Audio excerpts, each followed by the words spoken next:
Hi guys, this is Leffen. I'm here with TSM to do a video on my top 5 career moments. This isn't necessarily, like top 5 biggest wins, most prize money, but rather 5 moments that I really felt were important to me and that I really want to talk about. So it's basically going to be me, nerding out, talking about what went through my head, why did I do this, what was the story around this, how did I feel after, what did I do in my career, and so on. So yeah, I hope you enjoy. So next up, we have my favorite Dragon Ball set, and this is the only set on this list where I actually end up not winning, right? Like generally, your career highlights are wins. I could pull out 5 wins, but I think this set, it was hailed as the greatest Dragon Ball set ever. It was also, the culmination of a lot of things. This was very early in the bracket, and before this tournament, there was some drama, right? I was complaining like, why am I seated so low? Which is when why am I running into the top players this early is basically the thing. I think this set and some of the others made people realize that, wait, if people are seated badly, that means the good matches are happening very early, because this was not late in bracket. This was a very close set, with Go1, one of the absolute best, and it was very, very early in the tournament. After this tournament set and as things went on, it's actually become, even now that I don't play Dragon Ball anymore, and I'm not part of the community really, it's been like really standard to actually have good seating. If seating's bad, people complain. One thing to note here is Go1, he's the best Dragon Ball player of all time, like Dragon Ball Fighterz player. He's known for his like insane defense. And going into the match, I knew that was going to be a big, big problem, that, how do I open this guy up? Because this guy is a wall. I'm gonna have to use like really, really creative stuff. I haven't watched the entire set back because this is like, it's a very close loss. It was kind of painful back in the day. This was the first 6 months or so of this game. So this game has developed a lot since then. This is definitely not, the best, highest level of Dragon Ball Fighterz you can ever find on YouTube. It's really just a very hype, and it was very good gameplay for its time, but it's definitely not aged perfectly. Another thing of note is that I was playing the character that I have the most history with in Dragon Ball Fighterz, which is Ender 21. Ender 21 was a character that was originally voted to be, oh, this character is really good, maybe even top tier, high tier, everyone's so sure. And actually very early on, I thought, after one of the songs, like, wait a minute, this character really isn't that good. This character's actually quite bad. She's a bad assist, she doesn't have knockdown pressure. I was the only one playing her in the West. Like, there were some people in Japan, but overall, almost no one played her. And eventually, looking back at it, right, it's actually become increasingly clear that she was actually a very bad character. Not like useless, but every other character that we see here on this list, Bardock getting nerfed like every single time, every time a patch drops, and he's still one of the best characters. Ender 21, however, has gotten buffs after buffs after buffs, and she's still, competitively basically irrelevant. It's a kind of funny tidbit, I was right about that one thing, but I guess if you think about it, I was wrong because I played a shitty character.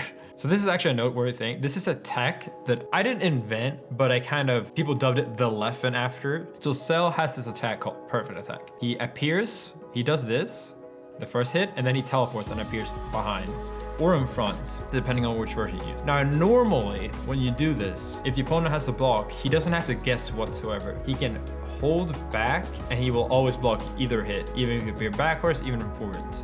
What I do here is a very specific exploit where Ender 21's assist, as I said, which is this fireball. And so what you do here is that you hit them with the first part of the perfect attack, and then you make the assist hit right afterwards. So you see them block here, the perfect attack, and then the fireball hits right after. Now, the game basically, the way it prevents you from having a mix-up or having to block 2 different ways, normally with perfect attack, is that the first perfect attack puts you into block stun until the second part comes down, right? The second part here. Now, the game only tracks, right? Like, are you in block stun now? And it only keeps the latest attack and remembers that. So normally it would, have perfect attack's first move, the kick upwards, for let's say 30 frames, half of a second. And then the next one would hit. And if you're already in block stun, you don't have to decide which way to block. You're just automatically going to block the next hit. But because Ender 21's fireball had so little block stun, let's say 20 frames, you would hit first at a perfect attack, then right after the fireball would hit.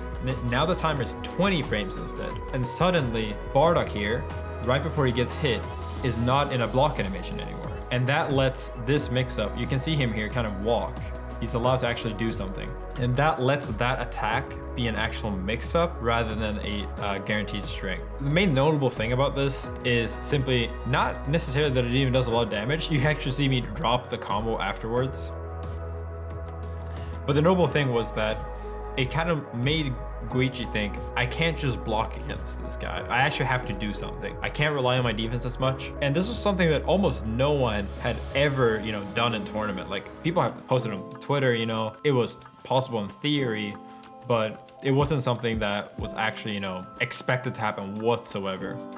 Dragon Ball matches in general can take a very long time, especially back in this day where when you swap out a character, they get back some of the life. And if you let the opponent swap too often, you simply end up regenerating a lot of the damage that the opponent dealt. So I actually had a really big lead here. I have 3 characters, not full life, but still a big lead. And Go1 has this Vegeta, who was known for an amazing Vegeta. I knew this was a big thing, right? This is best of 3. I only need 2 games, and this was my big chance. So I just can't open him up. He's so good at blocking. Amazing situational awareness there.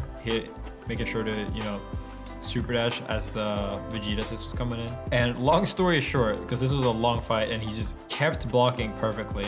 Long story short, he actually ended up making the comeback, and he did so, through a very special mechanic. In Dragon Ball, there's the Dragon Balls, right? That's the name of the series. But in the game, you can summon Shenron, which is done by gathering all the 7 Dragon Balls. But it's very rare. So the way it works is that, to get the first Dragon Ball, you have to do a combo that's between 0 and 10 hits, and then 20. For the second one, it's 20 to 30. There's all these specific things. And maybe a Shenron summon happens maybe 1 out of 1,000 matches at best in serious tournament play. It's extremely rare. It had almost never happened in a tournament match, because one of the things is that you need to have all the Dragon Balls, and then you also need to have 7 meters, and then you also need to land an auto combo. And Go1 actually ended up doing it here. So he gets the Shenron, and when you get Shenron, you get to choose, right? What do you wish for? And you can do restore your health, bring back my ally, give me the ultimate power, which is get sparking back, and make me immortal. Make me immortal isn't actually forever, it's just you can't die for a little bit, more or less. But because Go1 had a decent amount of life, he ended up getting a second sparking. And at this point, the match wasn't over, but it was extremely unlikely that I was going to win. But I knew that was like, man, I had my shot, I was ahead a lot. He ended up making an amazing comeback, but I knew in my head that this is usually how it happens.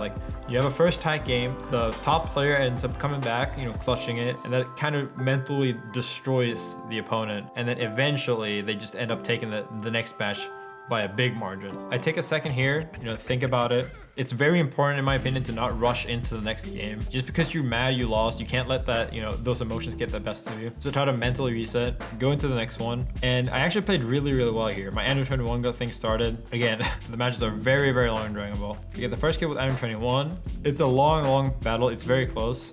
And he just won't get open up. I try and I keep trying to mix him up, but he's taking every throw, he's hitting every reaction. So this was a kind of a significant moment where I stand in front of him and he just walk and for a long time to throw his timing off, and then finally get the throw. And this eventually got the kill on Bardock and led me to win the second game. But it was still, it was close, but I barely did it. I was really proud. I came back from, heartbreaking comeback, but still one more game. And Go1 was definitely not letting me, get the third game easy. Second game starting, we're kind of training back and forth. Here you see the thing I was talking about earlier, the perfect attack. And this time I go behind again, right? And I actually end up getting the combo and the kill from it. So this time I did not drop it. Again here, I'm just playing out of my mind. My weakness in Dragon Ball was always my defense, but it's almost as if, by watching Go1 and playing him and working on it throughout the months, knowing that that was my weakness, I'd finally gotten better and better defense, and I was hitting, all these things that I allowed for. But, Go1 extremely good at defending, ends up getting me there with the Vegeta assist. I try to overextend. Still, I have a pretty significant lead. He jumps the command grab. It's like playing against Go1 it makes you question what's humanly reactable and not. And he's so good at, not only is he good at reacting, but he's amazing at reading when he has to. Because sometimes you put in situations where it's 50-50, high or low, which one are you gonna choose? And not only is he blessed with, amazing reactions and polished them so far, but he also is amazing at guessing. Like, what do people generally go for? Like when they, mentally flip a coin, which one do they lean for?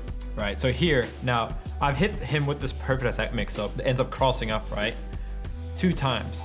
And I know, no one's ever hit him with this before. I've hit him with this perfect attack mix-up and earlier ones this game, and I know he's never ever gotten hit by this, right? But knowing Go1, I knew he would eventually adapt. So I've hit him behind twice. And this one time, right? After he's seen it twice, I was banking on him. Like, you're amazing enough that you're gonna adapt to this and you're gonna block cross up the 3rd time. The 3rd time you've ever seen this, you're already gonna figure it out. So this one time, it doesn't look like it, but this is actually the light version.